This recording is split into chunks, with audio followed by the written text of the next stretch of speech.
Hello everyone, আমরা আগের ভিডিওতে দেখেছিলাম যে আমরা কিভাবে আমাদের সাইটটা ক্রিয়েট করতে পারি। আমরা কিন্তু আমাদের আগের ভিডিওতে আমরা সাইটটা ক্রিয়েট করেছিলাম। সো এই ভিডিওতে আমরা একটা বয়লার প্লেট তৈরি করার চেষ্টা করবো। WordPress, Gutenberg, block development software যে ফাইলগুলো লাগে সেই ফাইলগুলো তৈরি করার চেষ্টা করব। সো আমি এখান থেকে সর্বপ্রথম আমার সাইটে ঢুকতেছি। সো আমাদের password add user name and পাসওয়ার্ডটা দিয়ে আমি আমার সাইটে প্রবেশ করতেছি। ওকে, আমার সাইটে আসছে। তো এখানে আমি আমার একটা প্লাগইনস আপলোড করে রাখছি। এর পাশাপাশি আমরা এখন একটা নিজের প্লাগইন বানানোর চেষ্টা করবো। এটা আমার একটা প্লাগইনস। ওকে, সো এই প্লাগইনসটা আমাদের যে বানানোর জন্য এই প্লাগইনসটা বা বয়লার প্লেটটা আসানোর জন্য বা ওয়ার্ডপ্রেস গ্রুপ বা ব্লক ডেভেলপমেন্ট বানানোর জন্য আমাদের যে কাজটা করতে হবে, আমাদের এই যে আমাদের সাইটটা আছে, সো সাইটের এখানে আসলে আমরা এখানে তিনটা জিনিস দেখতে পাইতেছি। সেটা হচ্ছে একটা সাইট ফোল্ডার আছে, একটা সাইট সেল আছে এবং একটা ভিএস কোড আছে। তো আমাদের কি করতে হবে, সাইট ফোল্ডার আছে ওখানে ঢুকতে হবে। সো সাইট ফোল্ডারে ঢুকলে এখানে এরকম তিনটা অপশন দেখা যাবে। সেটা হচ্ছে একটা অ্যাপ, একটা হচ্ছে কনফিগ, আর একটা হচ্ছে লগোস। এরকম তিনটে ফাইল আছে। সো এখান থেকে আমাদের এইখানে প্রবেশ করতে হবে, আমাদের এখান থেকে অ্যাপে প্রবেশ করতে হবে। সো অ্যাপে প্রবেশ করলে এরপর আমাদের পাবলিশে, তারপরে আমরা এখান থেকে দেখতে পারবো ডাব্লিউপি কন্টেন্ট। সো ডাব্লিউপি কন্টেন্টে আসলে আমরা এখান থেকে বেশ কয়েকটা জিনিস দেখতে পাইতেছি। সেটা হচ্ছে একটা প্লাগইনস আছে, একটা থিম আছে এবং আরও এখানে দুটো ফাইল আছে। সো এইগুলো আমাদের না জানলেও হবে, আমরা প্লাগইনসটা জানার চেষ্টা করব।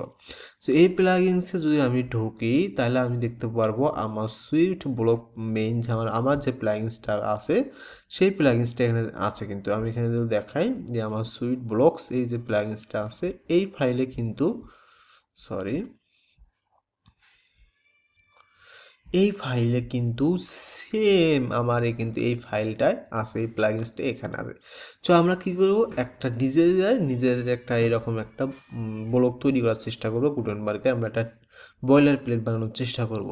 সো এটার জন্য আমাদের কি করতে হবে, আমাদের এখান থেকে প্লাগইনসে আসবো। সো প্লাগইনসে এসে আমরা এটাকে অনেকভাবে করতে পারি, আমি একটু সহজভাবে করি।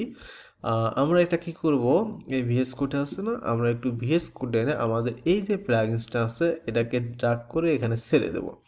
ওকে, সো এখানে যদি আমি ছেড়ে দিলে এখানে আমার সবগুলো চলে আসছে। যে সুইট ব্লক মেইন আমার যে প্লাগইনসটা আছে সেই প্লাগইনসটা কিন্তু এখানে দেখা যাইতেছে আর কি প্লাগইনসের মধ্যে।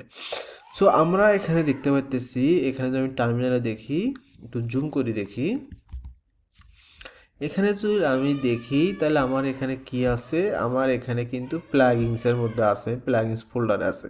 সো এখানে বয়লার প্লেট বানানোর জন্য আমাদের যেটা করতে হবে, এখান থেকে আমি যদি সার্চ করি যে ওয়ার্ডপ্রেস গুটেনবার্গ হ্যান্ডবুক।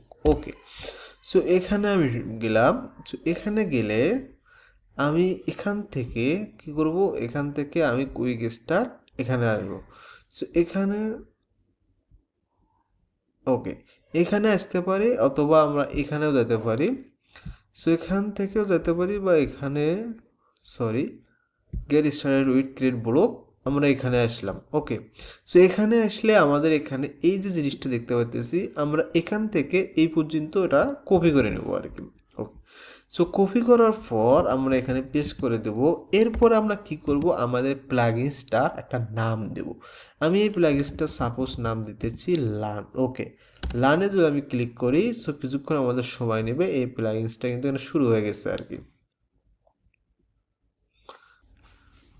ওকে, আমার কিছুক্ষণের মধ্যে কি হলো, এবার আমার কিন্তু একটা ফুল, আমরা যদি এখানে দেখার চেষ্টা করি, আমার কিন্তু এখানে একটা কি ছিল, একটা কিন্তু ফোল্ডার ছিল বা একটা ফাইল ছিল। এবার কিন্তু দুটো এসেছে লার্ন নামে। এবার যদি আমরা প্লাগইনসের ভিতরে যাই, এবার যদি আমরা এখানে দেখার চেষ্টা করি, আমার আগে ছিল কয়টা, একটা। এবার যদি আমি এটাকে রিফ্রেশ করি, তো লার্ন নামে কিন্তু আমার এখানে আরও একটা প্লাগইনস আছে। ওকে, সো এরপর আমাদেরকে কি করতে হবে, আমাদেরকে এখানে বলে দিচ্ছে আর কি সিডি করে আমরা কই যাব, লানে যাব। ওকে, আমি লানে আসার পর এই ফাইলে ঢুকে গেলাম, npm আমরা স্টার্ট দেব। ওকে, সো আমরা যদি npm স্টার্ট দেই, তাহলে আমাদের সাকসেসফুলি এটা স্টার্ট হয়ে গেছে। এবার যদি আমরা দেখি আমাদের কিন্তু এই ফাইলগুলো চলে এসেছে এবং আমাদের এখানে কি আছে একটা কিন্তু প্লাগইন চলে এসেছে। আগে কিন্তু আমার একটা ছিল, এখন কিন্তু আরেকটা প্লাগইন চলে এসেছে লার্ন নামে। এরপর আমরা কি করব, এটাকে অ্যাক্টিভ করব। আমরা পরের ভিডিওতে কি করব, এই যে এখানে যে আমরা ডিসক্রিপশন প্লাগইনসের নেমগুলো দেখতে পাচ্তেছি, এছাড়া আমাদের যে এখানে কোন ফাইলগুলো কী কাজে লাগে আমরা পরের ভিডিওতে এগুলো নিয়ে আলোচনা করার চেষ্টা করব।